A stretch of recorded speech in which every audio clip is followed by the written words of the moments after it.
Hello everybody, I'm glad to see you all here. You may wonder why I decided to review a classic book, Fahrenheit 451 by Ray Bradbury. Since it was written 71 years ago, this book has never failed to resonate with readers in different times.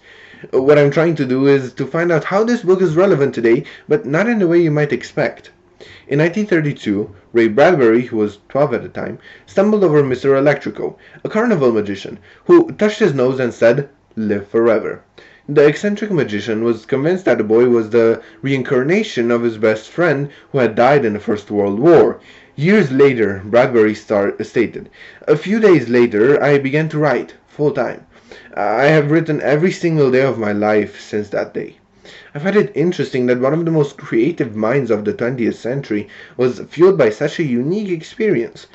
He became fascinated with science fiction and started writing more and more.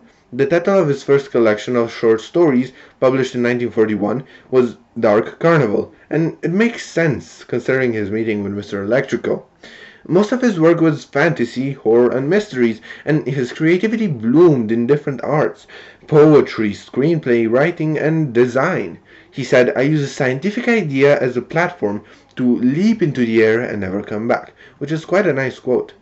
I guess this approach is most visible in his by far most famous book, Fahrenheit 451, the only book he considered truly science fiction.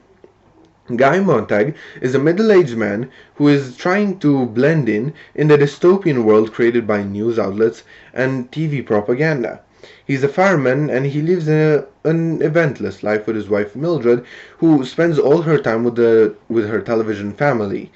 In this society, firemen are tasked to create fires, not to put them out. To be more specific, their most important job is to destroy any and all books with the houses that had them. Gathering knowledge from books is prohibited, as it is considered a dangerous act.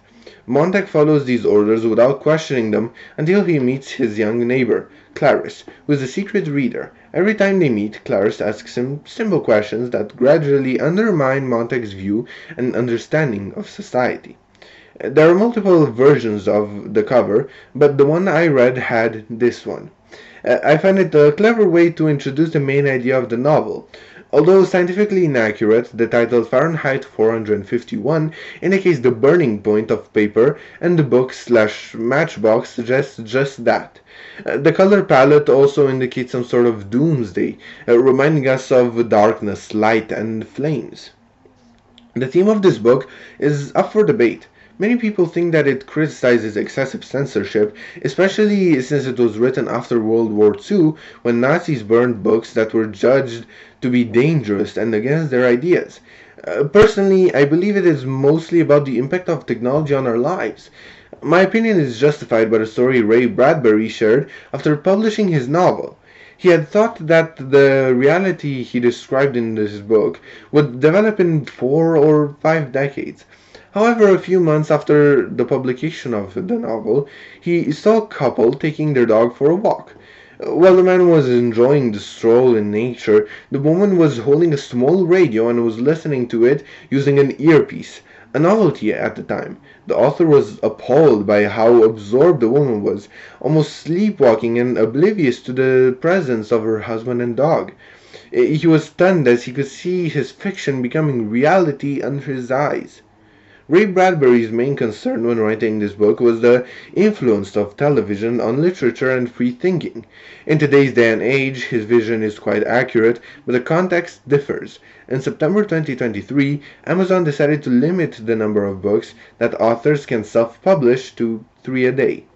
3 books a day is an impossible task for a writer, but this regulation starts to make sense once you take into consideration the capabilities of artificial intelligence in many domains, including literature. When I read about this, I realized the irony that Ray Bradbury couldn't anticipate. On the one hand, nowadays there are more books than ever, while Bradbury thought they'd disappear. On the other hand, this boom of books is explained by the impact of technology, which does not wipe out literature, but it helps to be mass produced, although the quality is questionable, if not faulty. I found another element in the book that rings true today. Towards the end of the book, Montag meets an organization of people who dedicated themselves to preserving the knowledge from some important books in their memory, thus becoming some sort of books themselves. This reminds me that in 2000, in Denmark, some people founded a human library. This initiative allows readers to have discussions with people who serve as open books. The people selected to become books are representatives of marginalized minorities and cultures that allow access to a different type of knowledge. The idea that human beings can become books and preservers of literature, culture, and concepts connects Bradbury's book with the present. Overall, I appreciate the tense and mysterious atmosphere created by the author. This book soars above the rest of the books written by Ray Bradbury, and for good reason. The characters, the concept, and the execution all form a read that sparks something in the reader's mind, much as Mr. Electrico did with a young Ray, which is why I give this book a big N. And I couldn't recommend it more. Don't forget to drop a comment with your impressions on the book and subscribe for more content like this. Hope to see you in the next one. Goodbye.